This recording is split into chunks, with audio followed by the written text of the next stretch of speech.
El curso de antibióticos y microbiología en varias aulas sobre bacterias y antibióticos. Por favor, corta el vídeo y suscríbete al canal.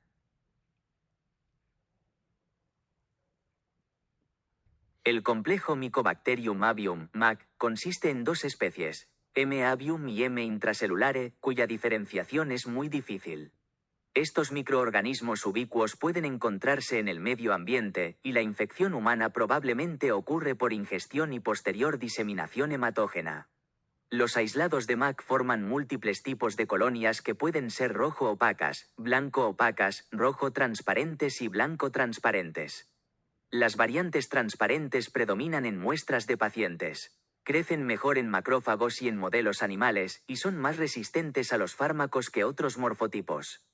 La visualización microscópica es posible mediante el método de Siel-Nielsen, observándose bacilos finos ácido-alcohol resistentes. La confirmación solo es posible en laboratorios especializados. El MAC tiene baja patogenicidad. En inmunocompetentes, el MAC es una causa rarísima de infecciones pulmonares obstructivas, bronquiectasias y neumonías, observadas en pacientes muy ancianos con algún grado de enfermedad pulmonar obstructiva crónica, EPOC. Sin embargo, en situaciones de inmunosupresión, como en la infección por el VIH, el MAC adquiere gran importancia, siendo la micobacteria atípica, aquellas micobacterias que no causan tuberculosis, más aislada en infecciones pulmonares en pacientes con depleción de células TCD4, estando justo detrás del M. tuberculosis en este tipo de infecciones oportunistas. Algunos estudios sugieren relaciones entre la enfermedad de Crohn y la infección gastrointestinal por la subespecie de M. avium, M. paratuberculosis, debido a la similitud entre los granulomas causados por estas enfermedades. En pacientes inmunodeprimidos, el MAC debe considerarse en diversas situaciones, como osteomielitis, tenosinovitis e infecciones diseminadas en el sistema nervioso central, SNC, hígado, médula y sistema linfático. Infección de las vías respiratorias inferiores. La enfermedad pulmonar por MAC generalmente ocurre en pacientes con EPOC, neumoconiosis, lesión pulmonar por inhalación de polvo, tuberculosis preexistente, bronquitis crónica, bronquiectasia y enfermedad esofágica asociada con la aspiración crónica de material alimentario por las vías respiratorias. La evaluación clínica es a menudo complicada debido a la similitud de los síntomas con las enfermedades pulmonares preexistentes. En la mayoría de los casos, la sintomatología clínica se asemeja a la evolución crónica de la tuberculosis. Los pacientes pueden presentar tos crónica con expectoración y, con menor frecuencia, fatiga, fiebre, hemoptisis y pérdida de peso. En pacientes inmunodeprimidos, como aquellos sometidos a trasplante renal, portadores de enfermedades linfoproliferativas, leucemias o en uso de medicamentos inmunosupresores, el paciente puede presentar síntomas más tardíos mientras la enfermedad progresa. Linfadenitis cervical. La linfadenitis cervical causada por el MAC afecta casi exclusivamente a niños menores de 10 años. Se manifiesta unilateralmente como un nódulo sólido en la parte alta del cuello, generalmente no doloroso al tacto. La piel suprayacente puede presentar un tono violáceo y formar una fístula. El examen de ultrasonido generalmente no muestra necrosis y pequeñas calcificaciones pueden sugerir enfermedad micobacteriana. En niños inmunocompetentes, la enfermedad permanece localizada. Diseminado. Casi todos los casos ocurren en pacientes con SIDA, generalmente con un recuento de CD4 menor de 50 células, UL.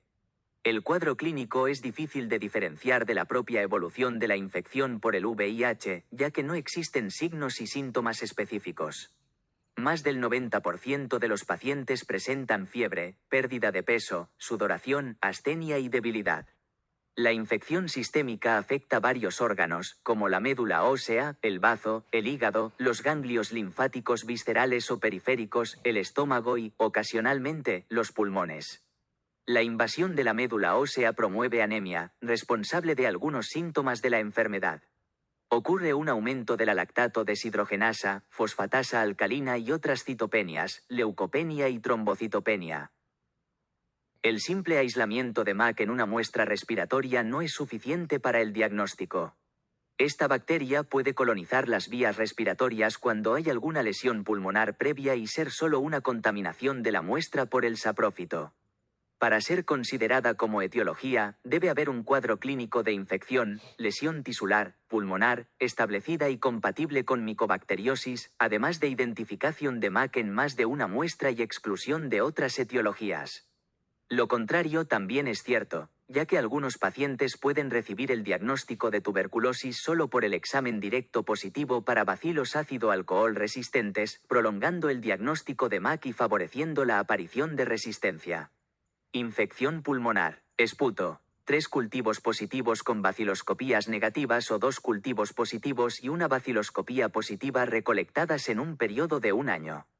Lavado bronquial, una baciloscopía y cultivo positivo o solo un cultivo positivo. Biopsia pulmonar, un cultivo positivo o un examen anatomopatológico que muestre la formación de granuloma inflamatorio con o sin bacilos ácido-alcohol resistentes, BAR. Biopsia con granuloma, cultivo negativo, y un cultivo positivo de esputo o lavado bronquial.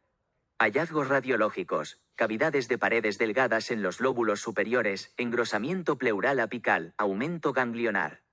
El derrame pleural es poco común. En la forma nodular bronquiectásica, nódulos bilaterales y bronquiectasias. Infección en otros sitios o diseminada. Cultivo en medio específico, Lowenstein-Jensen, de material recolectado del foco, sangre o ganglios linfáticos. Identificación mediante sondas de ácidos nucleicos y otras técnicas moleculares, reacción en cadena de la polimerasa. El MAC tiene el inconveniente de presentar mayor resistencia a los medicamentos y, por estar encapsulado en granulomas, el tratamiento es largo. Los medicamentos utilizados para el tratamiento del MAC no son los mismos que los de la tuberculosis. Las pruebas de sensibilidad no están estandarizadas, por lo tanto, se utilizan micobactericidas en asociación para disminuir la posibilidad de resistencia. Los medicamentos con mayor actividad son la claritromicina, el etambutol y la rifabutina. En las formas localizadas de MAC, la monoterapia con acitromicina o claritromicina presenta altas tasas de curación, generalmente superiores al 90%. En la forma diseminada, la asociación de medicamentos es importante, ya que los estudios en pacientes con VIH mostraron fallas superiores al 50% cuando se utilizó monoterapia con acitromicina o claritromicina. El tiempo de tratamiento no está bien definido, pero los especialistas recomiendan tratar por al menos 12 meses y mantenerlo hasta que el recuento de linfocitos CD4 sea superior a 100 células, UL. En pacientes con infección por VIH y recuento de linfocitos CD4 inferior a 50 células, UL, está indicada la profilaxis de MAC con acitromicina.